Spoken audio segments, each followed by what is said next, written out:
Hi guys, been meaning to get this video out for ages, doing a recap about the private driver. The first we heard about him was from Kaylee's sister, who reported that Kaylee and Maddie had been driven to the corner club by the private driver around 10:20 p.m. the night of November 12, 2022, and then picked up and brought home by the same driver from the grub truck, arriving home at 1:56 a.m. November 13 at the King Road house. She reiterated that the time was 1:56 rather than the approximate 1:45 that the police had said in their press release. She had seemingly found this information through a family phone plan, and by finding the grub truck video of the girls being picked up. However, no footage or evidence of the actual drop-off was released. Law enforcement announced almost immediately afterward, without any information or explanation, that the driver had been cleared.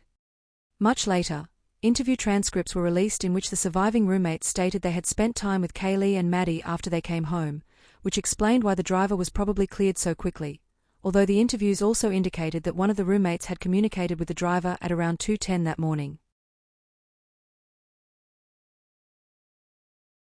Viewers were concerned about the alleged 1:56 arrival time because this appeared to coincide with a scream heard on the Linda Lane camera footage that had become available, although no times on any of the cameras have been publicly confirmed and discrepancies exist.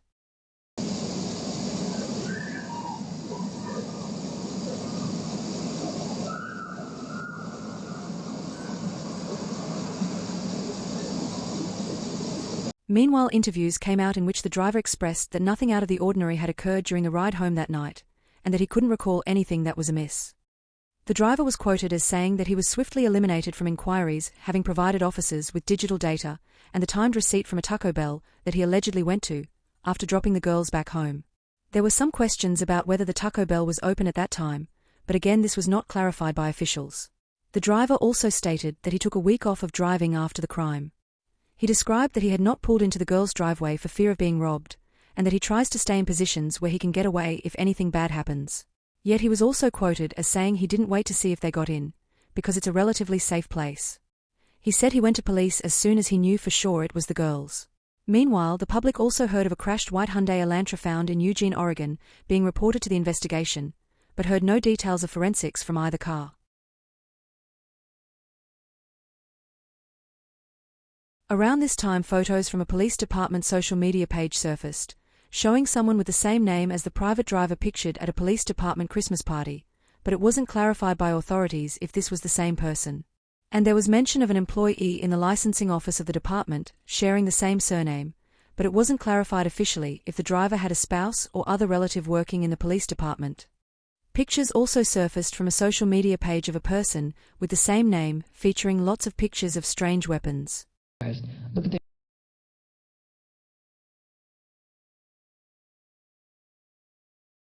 are legal. Social media from the University of Idaho Recreation Program alumni page showed a feature on the alleged private driver and his work with high school students. One of the victims in the case had been studying in the recreation department at the university, but it was not reported that the driver knew the students through any means other than driving. It appears that the driver subsequently became director of this outreach program at the university. Another interview dated January 6, 2023, quoted him as saying that the suspect who had been arrested lived near him and that he had seen the car that police were looking for a month prior to the arrest. He said that he was surprised but exceptionally glad unquote, that some form of resolution was forming and that he was stunned to learn that the defendant lived near him in Pullman, Washington, saying, "He lived 1,200 feet from my front door. I spent 6 weeks trying to convince my wife there was not a threat and I was wrong," unquote. He said he originally thought the Elantra he saw was too new, since the Moscow police had been looking for an earlier model Elantra. However, he wrote down the license plate number and submitted a list of 13 or 14 Elantras he had spotted to the Moscow police tip line.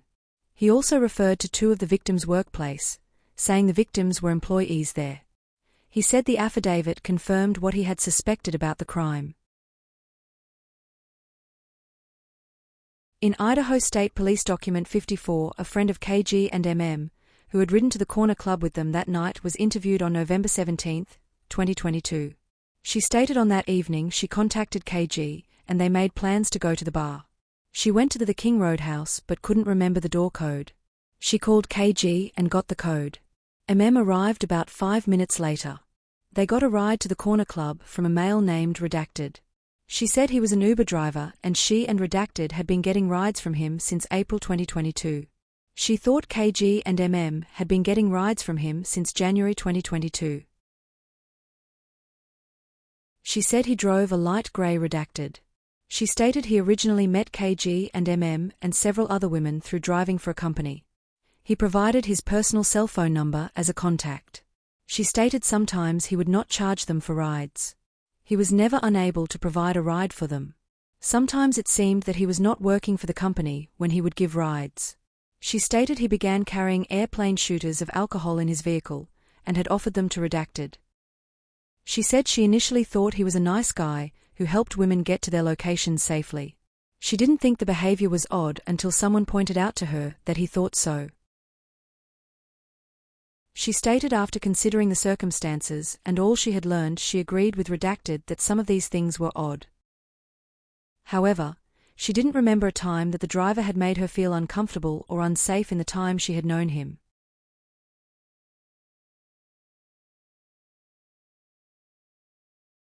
So this student referred to the driver's car as a light grey color.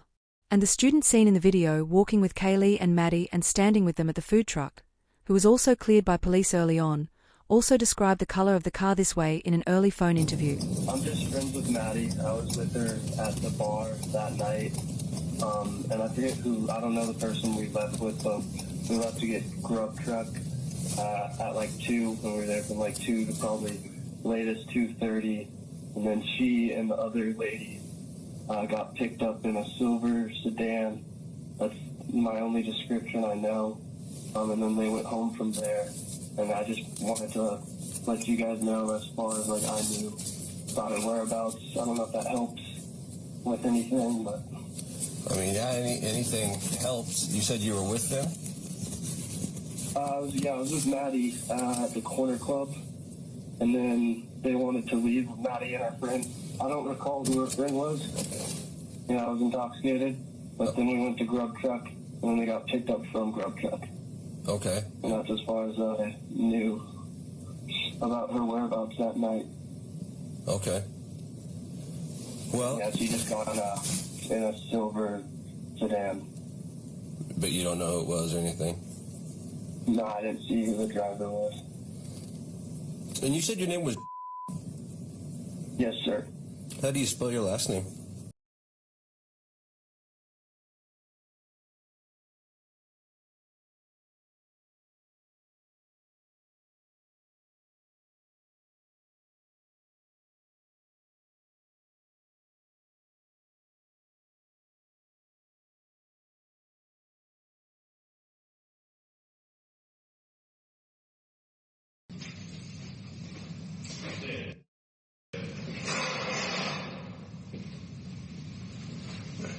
You want to see right there for me, man? Yeah, for sure. All right. So, obviously, you know why we're here. Like, we just need to try and figure out what you can tell us and any information that you have. Okay. Okay. So,